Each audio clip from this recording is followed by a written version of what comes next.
My name's Wyatt Westwood. Welcome to the show. We're out on the site of a Templar treasure.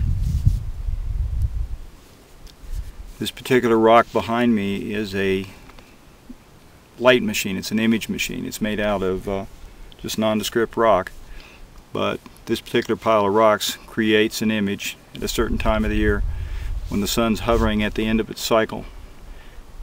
When the summer solstice is over and the winter's coming on, the sun, the angle of the sun gets down low in the sky and stays there. That's the time of the year that it takes to find this kind of a light sign that reproduces next to these machines that they created out of solid rock. Notice how big this thing is. This thing's pretty huge. It's not something that one man could readily move. Even the smaller rock behind it is fairly large, and it would be pretty hard for a man to move. But these rocks together end up on this seam of white quartz, and that's what gives it verification and certifies its royalty within the system of Day Ray Metallica that we've talked about earlier. Day Ray Metallica was used on this site. It was used to carve this site. It was used to make this site into what it is, and to hide within this site the secrets of this Templar based system of landscape mapping. Earlier we attempted to reproduce some images out of this light machine. We're trying to reproduce the heart that it produces for about 15 minutes at the week before the solstice. We're in past November 21st right now, so we're getting into that cycle. It's coming up right before Christmas is when it hits. And I'm keeping my voice down. I'm out by myself. We're out in the middle of nowhere pretty much, but you never know what it might stir up around here. So I've run into mountain lion before. I've run into just various things out here, wild pig, basically javelina. And they're not really afraid of you, so you gotta kind of be careful around them. But other than that, Mojave, rattlesnakes, a few diamondbacks, but for the most part it's pretty quiet.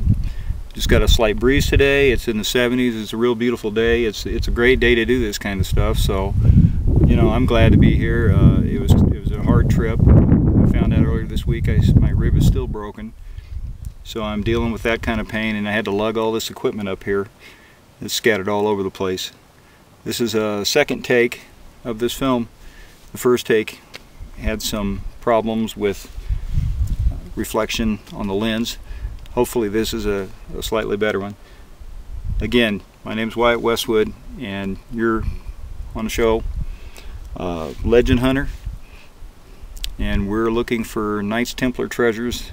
We're in the mountains in Arizona, and beautiful mountains they are. It's a beautiful day. It's a beautiful time of year to be here.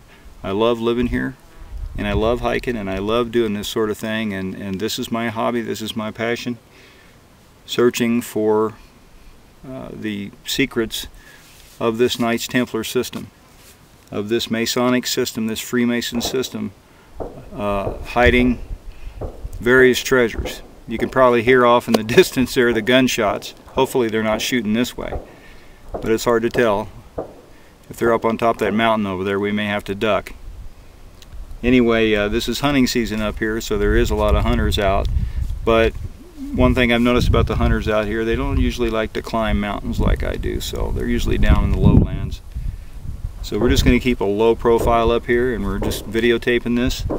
And like I said, this is Wyatt Westwood. You're watching Legend Hunter, and what I'm doing is I'm teaching this system to you in the world on how to do this as I go along.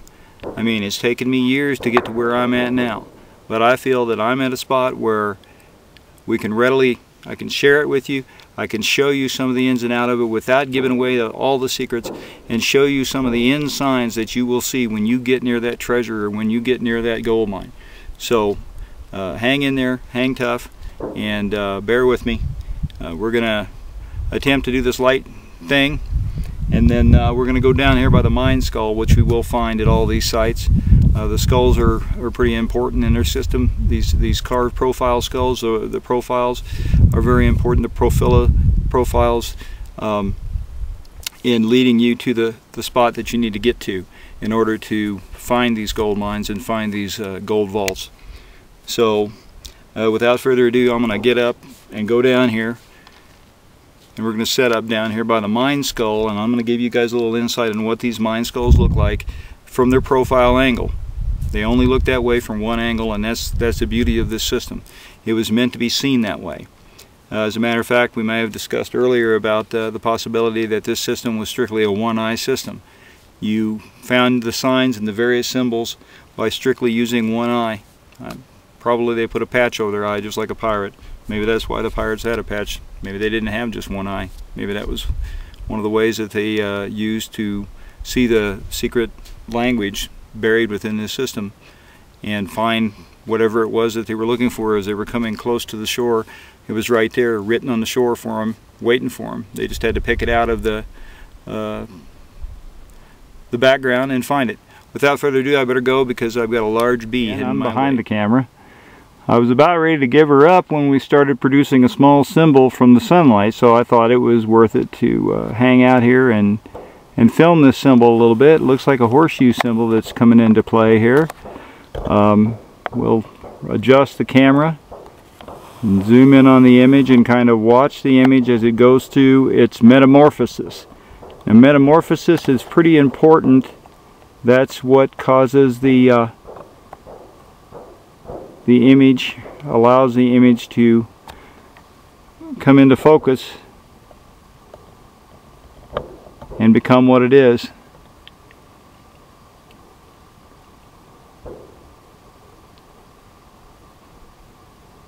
Now the image as the image metamorphizes across the rock and becomes the final image, which looks like a horseshoe that's appearing here. It's growing legs as the sun comes up over it. And as that image appears, I now know that this machine produces more than one image. Check this out. That's unbelievable. That is unbelievable. We've got a horseshoe-shaped image that come into view. Prior to that, it was the number 7. And a small image is just making its way across the rock there. And pretty impressive. These machines can produce many images, tell a complete sentence of signs or story. As you can see, as the sun comes up over, it's producing that image and it's moving along the rock. It's coming towards us. It's pretty impressive. That's awesome. That's great. I'm glad we're at least seeing something out of this machine today, because my attempt at using a high-powered spotlight just doesn't work in the bright daylight. But we're just going to watch this thing as it morphs into whatever else it's going to morph into until it finally dissipates or the sun gets too far for the image to have any meaning whatsoever. Pretty awesome though. Check it out.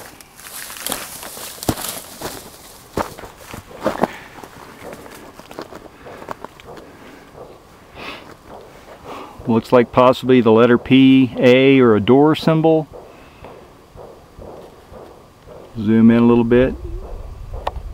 Could even be an elephant. Looks pretty much like an elephant. That's one of their symbols, an elephant with some symbols on its side.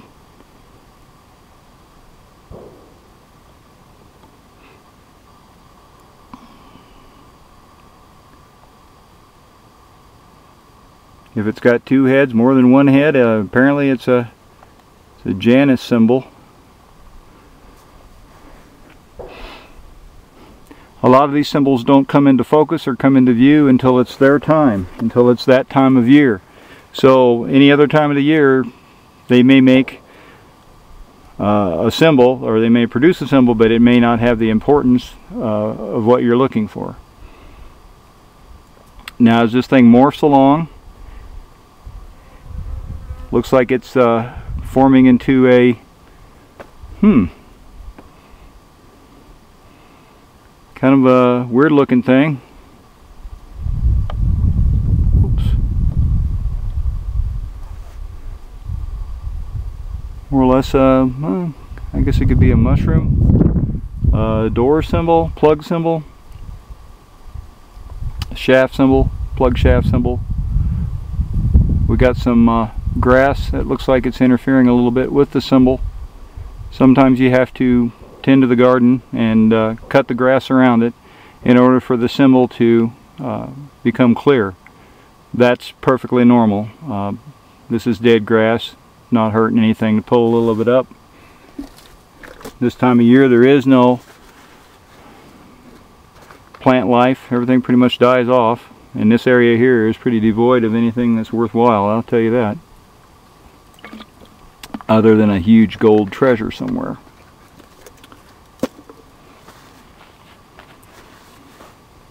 Now it looks like it might be separating into a couple of smaller different symbols as the sun makes its way. Now this is another important time of the day that you can pick up these symbols, and whether they're light or shadow, you can pick them up at this time of the day.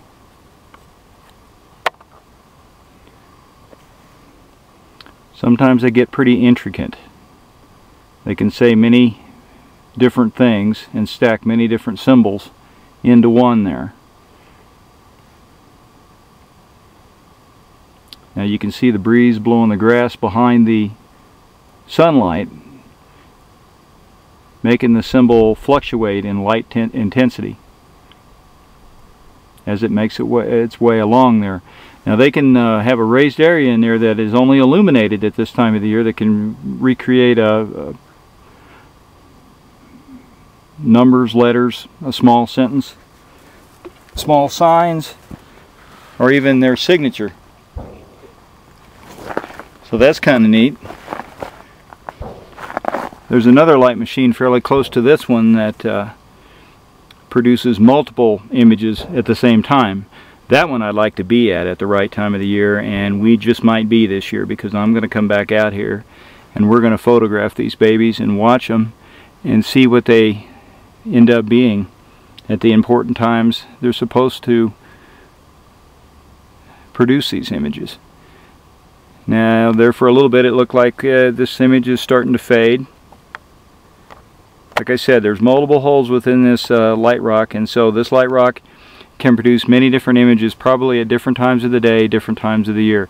This image here may not mean a darn thing, but it's just an example. It's a good example of what happens and how they're produced by sunlight, and how it's not as easy as it looks to find the right carved hole for the particular angle that you're looking for in the right time of the year. But as this thing kind of fades away, it just thought it would be great if everybody out there could take a look at this and see how this is done, regardless of whether it produces any kind of a distinguishable image.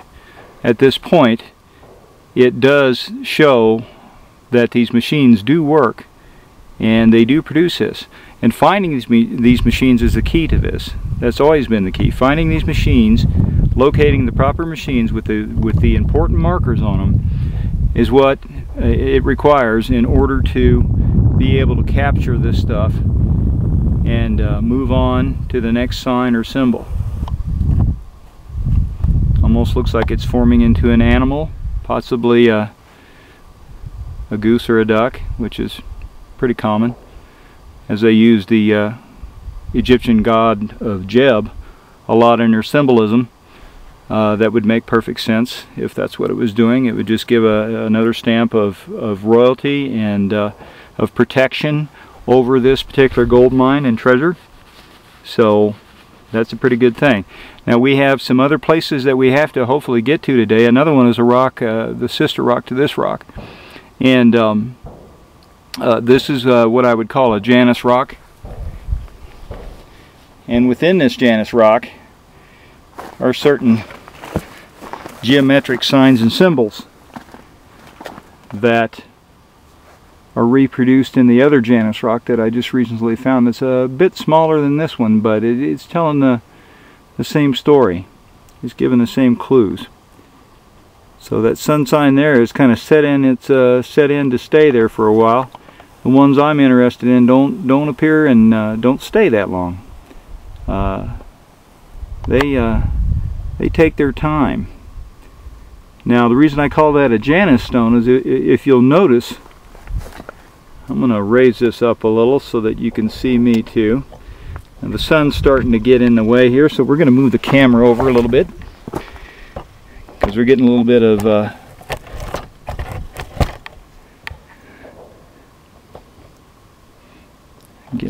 the sunlight glaring off the screen.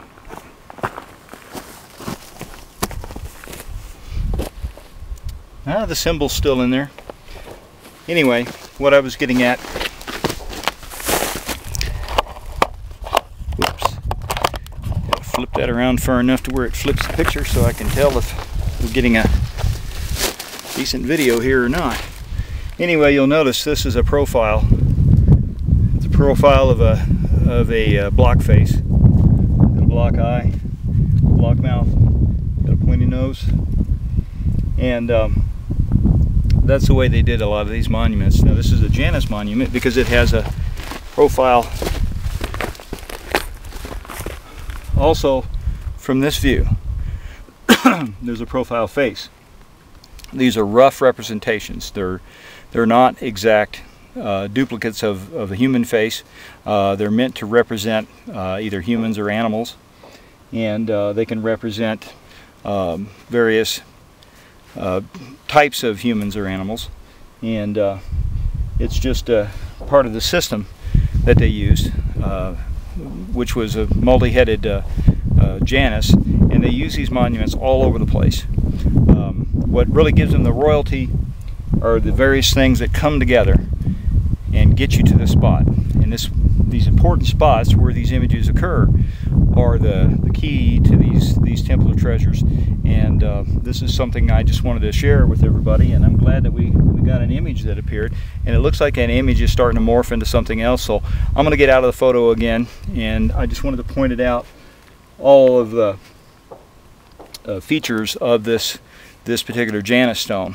There are other features here that I can't show you, but this is good enough. This gives you an idea of what's in this system and how it works, and I was glad to share it with you. And this is Wyatt Westwood. You're watching The Legend Hunter, and this particular stone right here is a legend within itself, because this is the key to the Knights Templar treasures, the treasures that have been hidden for so many centuries around the globe, and I'm glad to share it with you.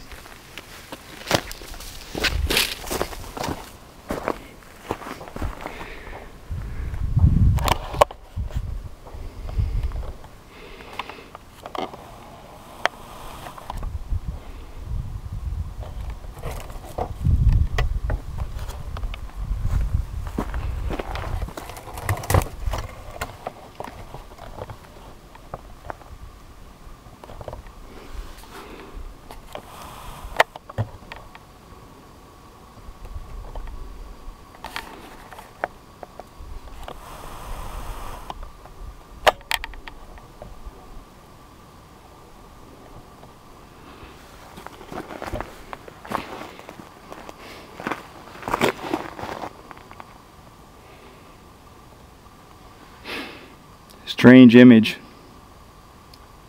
I'm going to attempt to go up there and clean some of the grass from around that image.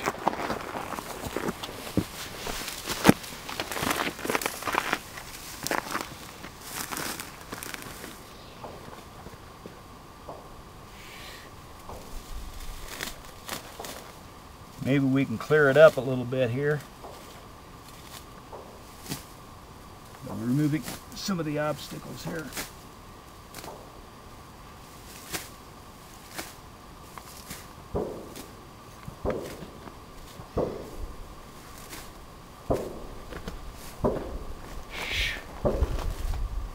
think that'll do it.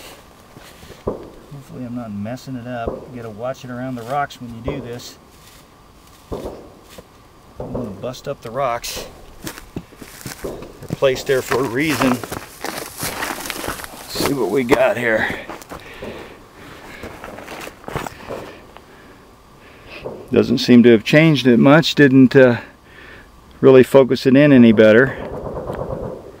Boy, you can hear that ratty-tat-tat in the background. Somebody's got a fully automatic weapon back there. Yeah, well, that's the perils that you face when you go out and do this sort of thing. The image is now starting to break up. It's starting to split up. Possibly forming an animal or a horse there. Looks like she's going to fade away sometime quick as the sun goes over. Now we have to get down to the other Janus stone and try to create an image down there, and that's quite a ways, and we don't have much sun during the winter out here, so it's about approaching time where I'm going to have to be forced to part with this image and move on. But you can get a good idea just by the metamorphosis of this sunlight induced sun sign, how they work and what they can produce, which can be totally meaningless at the wrong time of the year and have a lot of meaning and a lot of purpose at the right time of year. And we're approaching the right time of year. Hopefully we can solve this mystery and find the 4 hearts that'll lead us to the treasure of the Knights Templar and the holy grail of all treasures.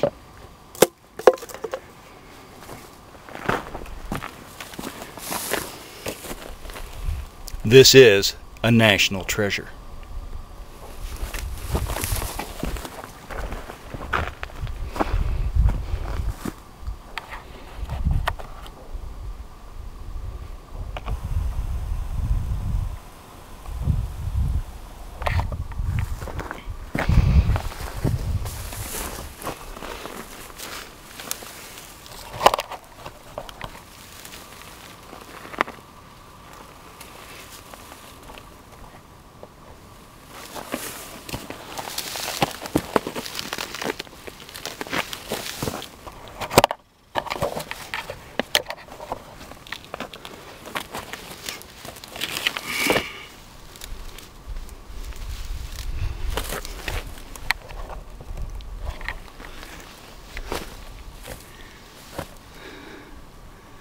This here is Wyatt Westwood, and you're watching Treasures of the Knights Templar.